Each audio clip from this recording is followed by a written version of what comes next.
Hey folks, welcome back to Flea Market Guy 777. We are doing a special video for all my brand new subs, every one of the 5 of you. Folks, you know what? If there was only one of you, I would still be doing what I'm doing. I love doing what I'm doing here, and again, this is really a passion for me. And so I hope that all of you will, share the videos, forward the videos, put it on your social media, and get the word out there. What I wanted to do was a video on how to test your silver and gold, what tools you're going to need, and maybe even some ideas and tricks that will help you find some hidden treasures in your thrift shops, your consignment shops, and other various places, yard sales, flea markets. So let's first go over some of the things that you are going to need. This is a test stone by Euro Tool. Many of you can go online and find these and order them. This is it looks like a 2.5 by 5 stone. This is expensive. This is a good one. You do not want to buy the little 2 by 2 square junk stones on eBay. You're going to want to buy a quality stone. Folks, take it from me. I learned the hard way. Buy a quality stone. Okay? Again, this is by Euro Tool. And this will test up to 22 karat. This will also test silver as well, palladium, platinum. It'll do all the metals. Okay, so some of the tools that, as a buyer of precious metals, a professional buyer in New York, I did work for a short time in the Diamond District.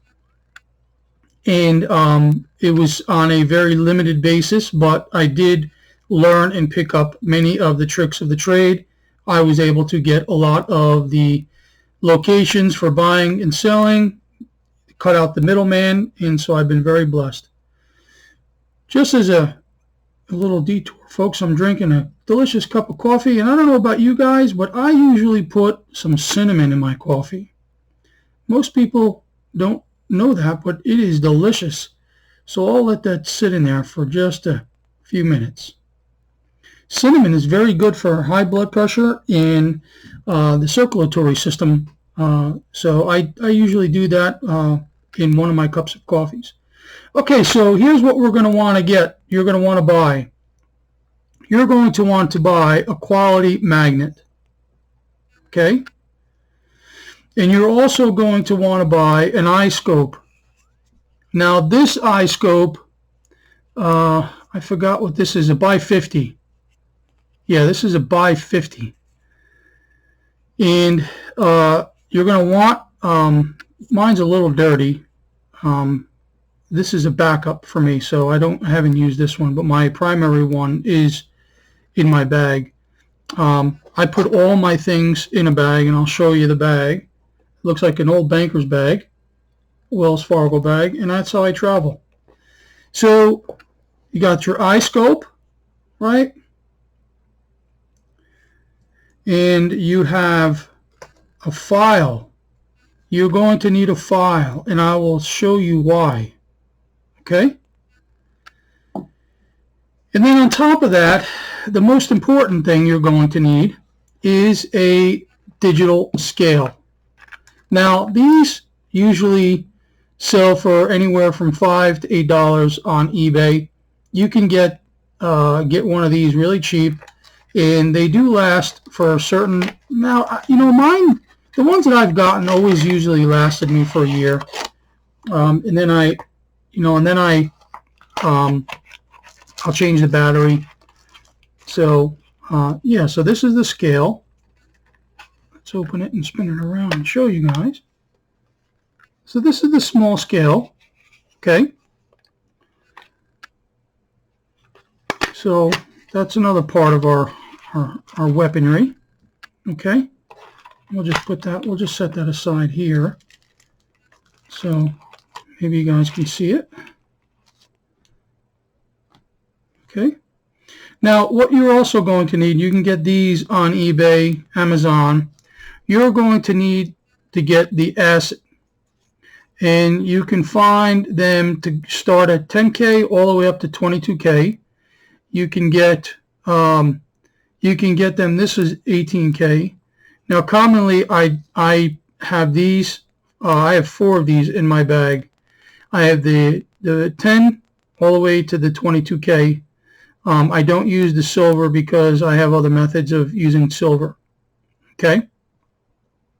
And I don't almost always never get the opportunity to buy palladium or platinum. So so that's, you know, you need these. And usually when you buy these in a set of 5. And you can get these on eBay as well, okay? Now, what I wanted to talk to you about is there are many different identifications of gold. You have European marks and you have American marks. American marks are commonly known as 10, 14, 18, 22 carat with a K. If you see a G, a gold filled, a GP, GF, gold filled, gold plated jewelry, I would consider that more of a fine costume jewelry, not a quality jewelry piece, okay? Now, the European marks are a 3-digit number, 5, 800, 700, and 800. There's also a 300 mark, so when it goes from 10 carat to 18 carat, and it's usually a hundredths mark, like I forgot exactly what the number is, 585. You can look it up, European gold marks. So what I wanted to do on this video is I wanted to show you just as a real quick example of how I have bought gold, large quantities of gold, and have done very well. Now I know I'm going to catch some flack from other gold buyers because these are tricks of the trade that are a no-no to be giving out. So I hope that those of you that are here will begin to learn some of these tricks of this trade. Now, I've bought hundreds and hundreds and hundreds of ounces of gold and silver over the years, and have I've bought the height of the market and I bought at the low of the market, and so I'm going to share with you one of the finds that I actually got on eBay. And the deal is I sell a lot of stuff on eBay, and the profits that I make, I turn around and I buy gold items with my profits. Now many of you can and can't see this. Retail, this is a $1,200 to $1,800 ring. Retail.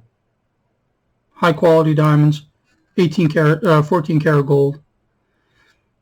And I got this for $100 on eBay at the low of the market.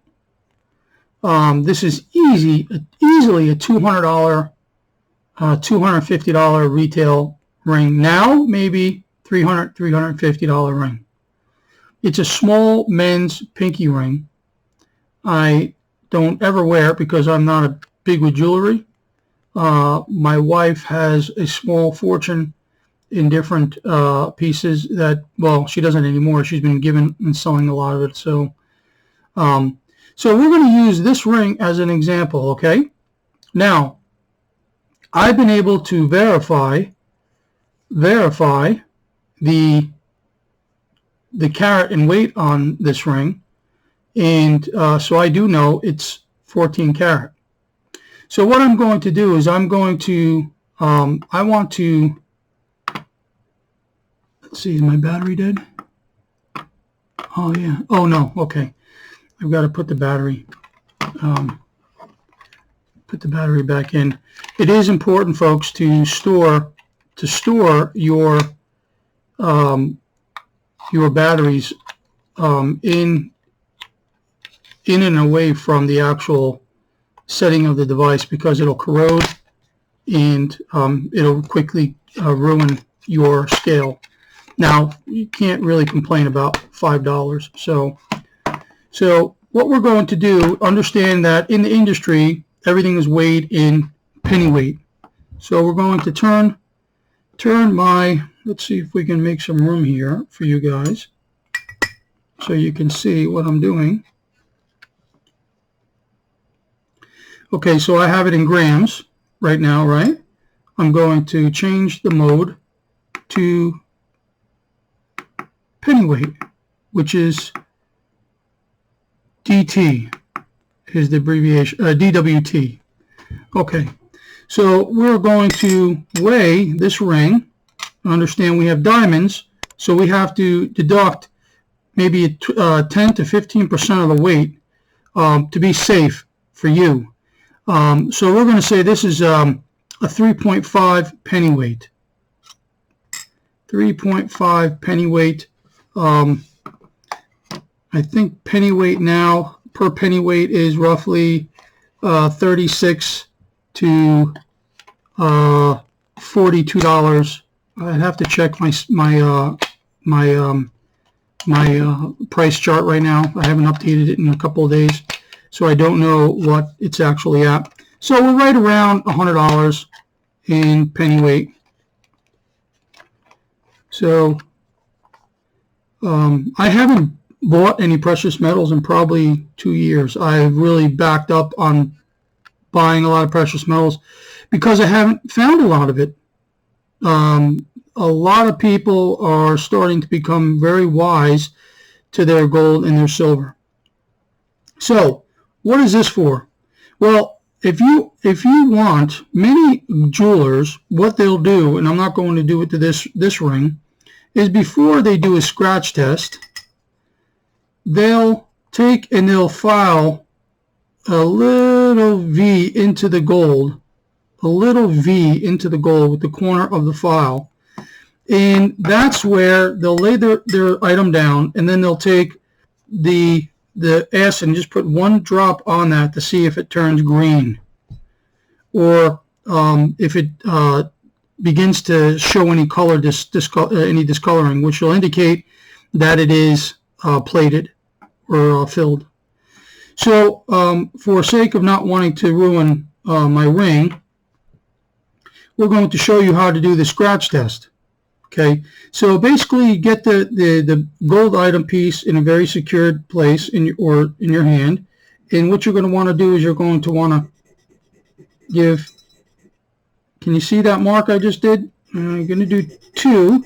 I do know it's 14, so if it's not working, if it's working at 14, or if it's working at 18, I'm going to usually pull back to 14. So not 14 to 18. So usually what I do is I want to do 2 rubs. Okay, so the first one we're going to do is 14. Okay, what we're looking for, just 1 drop, what we're looking for is we want to see if that gold is going to disappear. Now many of you can see that that gold has not disappeared. Do you see it there? So that's the indication that this is at least 14 karat. So now what we're going to do is we're going to try the 18 karat on the other rub, and we're going to see if that disappears. All right, so I know this is 14 karat ring, so this should disappear, and it did. Okay, so we are going to show you guys if you can see the difference.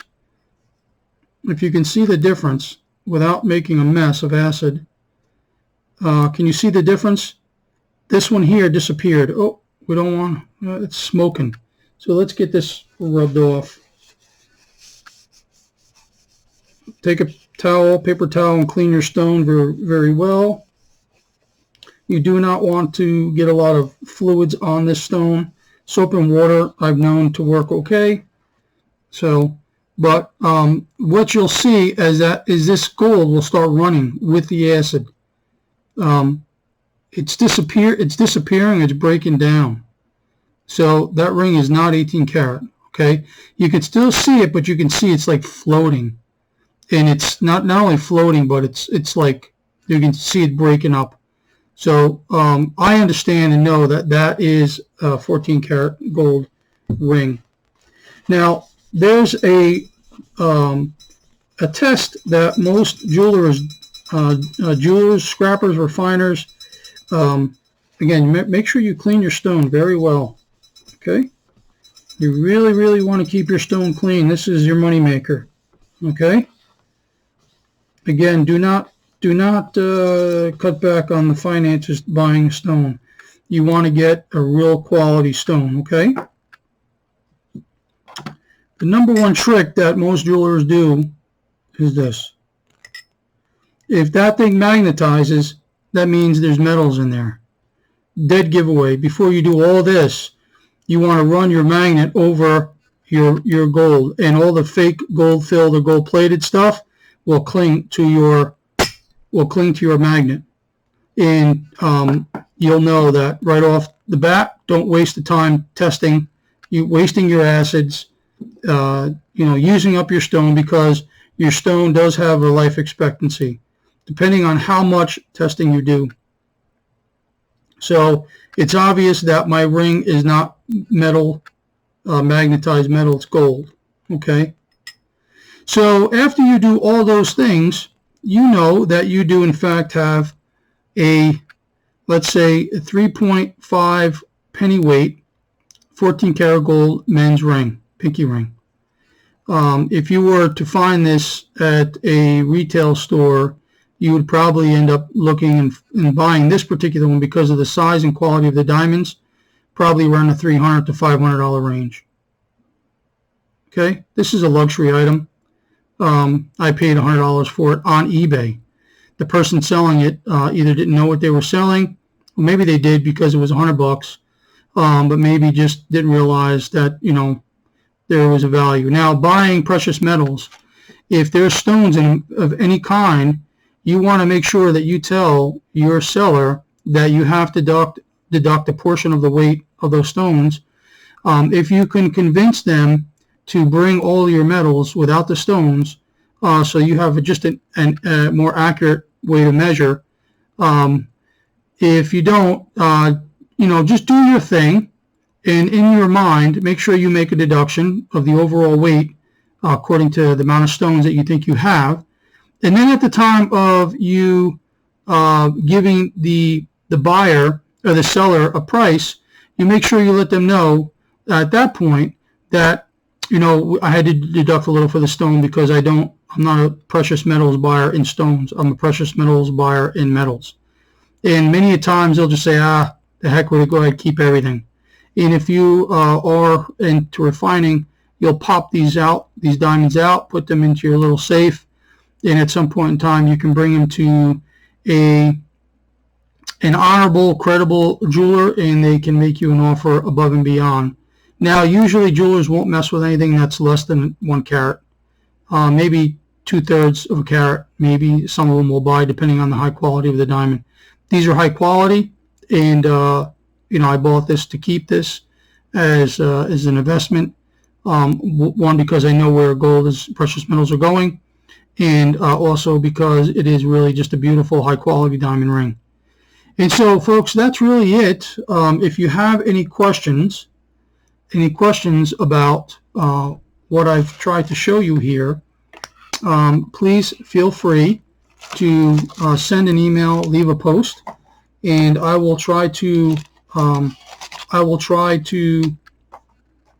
label this video accordingly to help get the word out there to as many as will listen. And for those of you that can and will, there are many places that you can find these items, and these items, and start buying and selling your items. Now, just as a heads up and an FYI, you really don't want to start buying precious metals and putting a lot of money out there until you get really, really good at testing your gold. Now, what I like to do is when I'm out there, I carry my bag with me, and I have usually just the three acids, the 10, 14, 18 karat. You can just go around with just the 10 karat, okay? And that at bare minimum should get you the verification you need that it's gold. Now, if you get home and then you retest it and find out it's 18 karat gold, that is the increased value for you. And so if and the reason why I'm saying that is those of us that do this don't want to walk around with bottles of acid. This stuff gets on your skin. It'll turn your skin yellow, and if for a longer duration of time will actually hurt you. It'll eat away your flesh. So as a safety precaution, usually many of us just have one little bottle. You'll see guys walking around with the eye scopes and looking for just regular marks. I have bought fake stamped jewelry in the South and paid dearly for it. So for me, I don't like to rely on this alone. I like to rely on this, and my scratch tab with just the 10 karat gold acid. And you can walk around with that in your scale, of course, right? Because you're not going to just pay somebody an average across the board price for something that may weigh, different weights. So get yourself like a little banker's bag, a change bag, something that looks presentable, maybe a little pouch or tote, and put your things in there, and then you can walk around your flea market, yard sales, and many people do not mind you testing their gold. They do mind this, though. They do mind this. They don't want their gold jewelry damaged. And so you really have to ask permission before you do this. Okay? So, folks, that's it for today's video. I hope you enjoyed this. I am trying to grow this channel, folks. I have other videos that have to be uploaded from. I went back to the Goodwill that I bought all those bowl jars, and I will upload that video later today. I was not able to get out to the antique shop that I had said I would be able to get out to due to a car issue. And so I'm going to try to get out to an antique shop or two this week, and I'm going to be setting up at a flea market in Central PA here called the Watsontown Flea Market in Milton, Pennsylvania. It is really in the middle of nowhere. There are some great items, finds. Prices do vary in range. But you'll see, you'll get a good idea of a lot of the quality antiques that are here in Central Pennsylvania. So, folks, join, subscribe, share. Please share on your social media with friends and family if you can. And if you have people that are into this thing, send them on over our way here and become a part of our family here. And I really want to go live, be able to get to go live. So we can do Q&A, share our finds, and maybe identify some items that many of us do come across. So, folks, thanks for coming by, and I appreciate every one of you. Even though there's just a few of us here, I hope that you guys are encouraged to get out there and find some treasures. Thanks again.